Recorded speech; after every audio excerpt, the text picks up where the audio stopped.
Today, when you hear the name Benilde, a Lasallian school may spring to mind. But who was the man himself? Before a school was named after him, before he was declared a saint, and even before he was known as Benilde, the patron saint of vocations. Born and baptized on June 14, 1805, he was first named as Pierre Romancon of Thuret, France. He was the second son of Jean Romancon and Anne Choty. Young Pierre's childhood was split between helping his father and older brother in the fields and learning what his mother had to teach her children. She introduced them to the Bible and its prayers and passages. Years passed, and as all children do, the Romancon kids grew up as well. Pierre grew up too, but not that much. But this never really troubled him. It was learning and studying that occupied his mind on most days. He received his first Holy Communion when he was 12, strengthening the faith his mother instilled in him. It was a year later when Pierre's faith played a big role in a decision that shaped the rest of his life. I was amazed to find them praying, even in the noisy crowd. Their devotion and discipline was inspiring. Seeing them made me want to be like them, a brother. Pierre soon made his decision known, but this news did not sit well with his father. We need you in the fields, Pierre. Your brother and I cannot do without you. But there was no talking Pierre out of it. He would become a brother. He asked his parents to at least let him study at a nearby Christian school in Riom. They agreed. At the end of his 16-month stay, he proved to be an excellent student, and with his teacher's recommendations, his parents let him pursue his chosen vocation. He was 14 when he was accepted into the novitiate. With his entry to the school, young Pierre was given the name Benilde, in honor of a Roman martyr in Cordova. Benilde now took his first step as a brother. Benilde applied himself to his studies and was soon ahead of his class. Though he was a great student, the brothers were concerned with his height. But this concern did not last. What he lacks in height, he compensated by patiently helping students who struggled. Even as a novice, he did ordinary things extraordinarily well. Near the time of his graduation, Benilde was called home because his mother died. 3 years earlier, his 2 younger sisters died merely a week apart. It was during this sad time at home that his father first pleaded to him.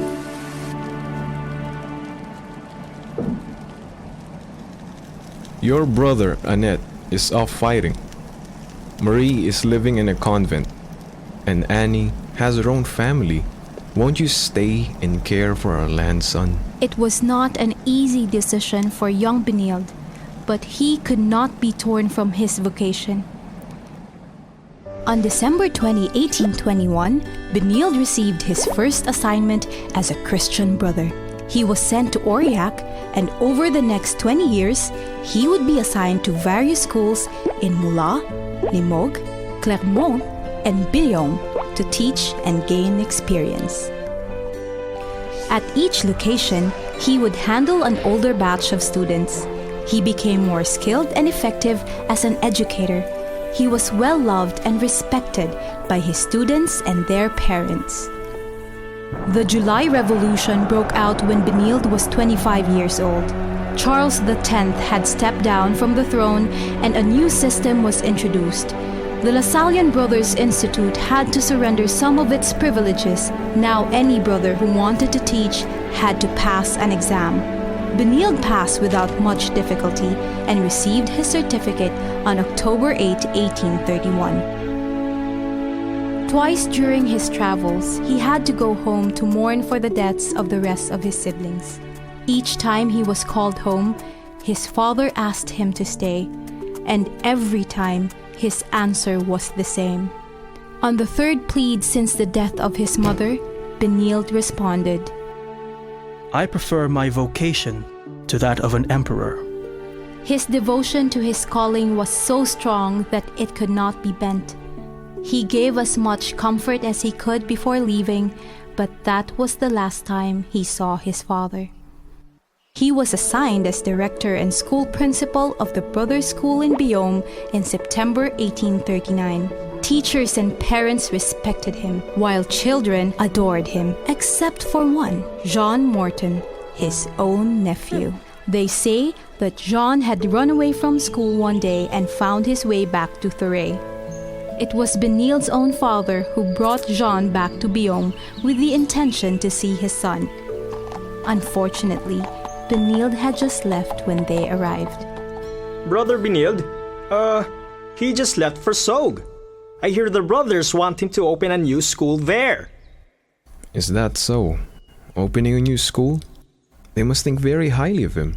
Oh yes, they do. Even here, no one is more well-loved or respected than Brother Benilde. He taught me how to read and write, and for that, I will always be grateful. It was on the feast day of Saint Michael the Archangel on September 1841 when Benilde arrived in Sauges with two brothers. It was a grand celebration, but contrary to what was agreed upon, the brothers arrived to find the school building incomplete and sadly lacking in furniture. It took an additional month to get things settled. When the school opened, there was a large influx of students. Each class included boys as young as 12, some 20, and some married with families. More brothers came to help handle the classes. One of them became very close to Brother Benilde. His name was Brother Nabor Victor, a big man with the strength to match, but he was at heart a gentle giant.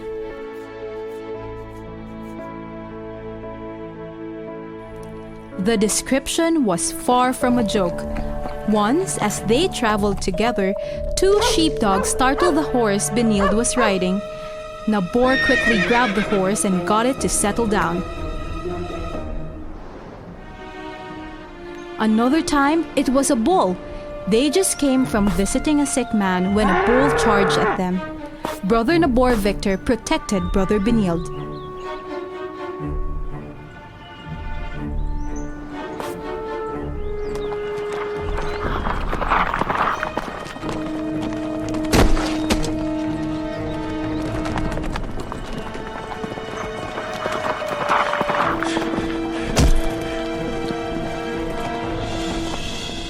As thanks for saving his life, Benilde prayed for Nabor and became a great source of guidance in Nabor's life as a brother. Everyday matters of the school occupied Benilde's daily life. He taught classes, and there were times that his limit was tested. He sometimes had to turn a blind eye and pray just to calm himself. He was not known to ignore anyone who was willing to learn. One day, he was told about a deaf young man who wanted to receive his first communion. Benilde immediately studied sign language. Soon, the young man had learned all the prayers in order to qualify for the rite.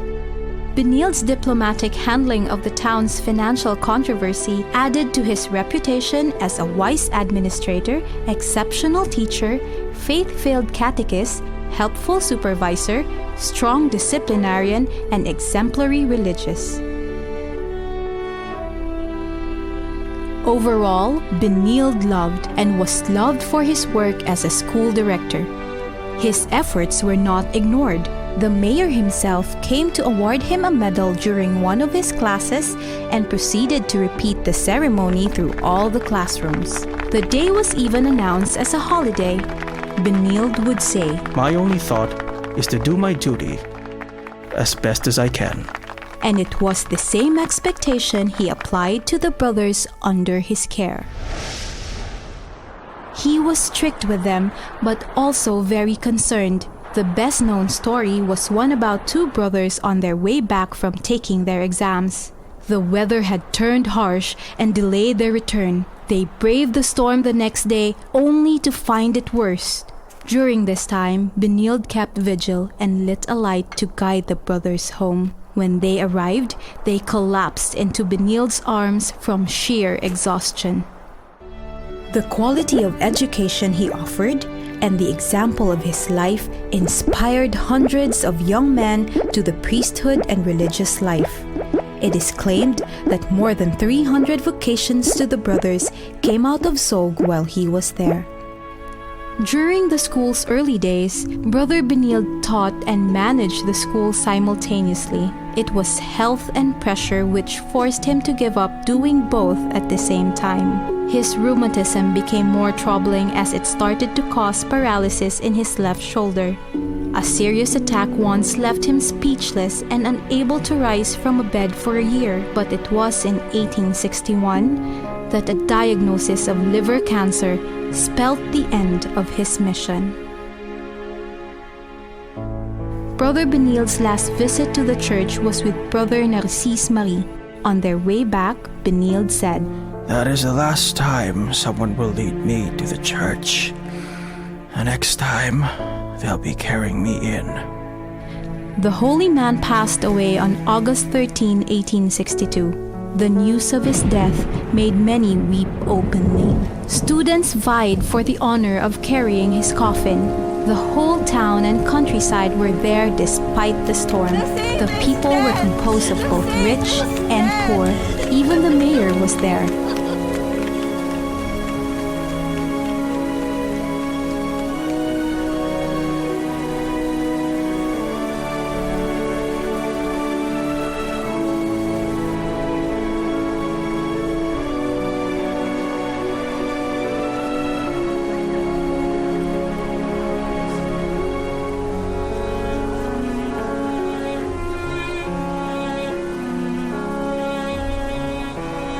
And as the procession progressed, a crippled woman was healed when Brother Benilde's coffin passed by.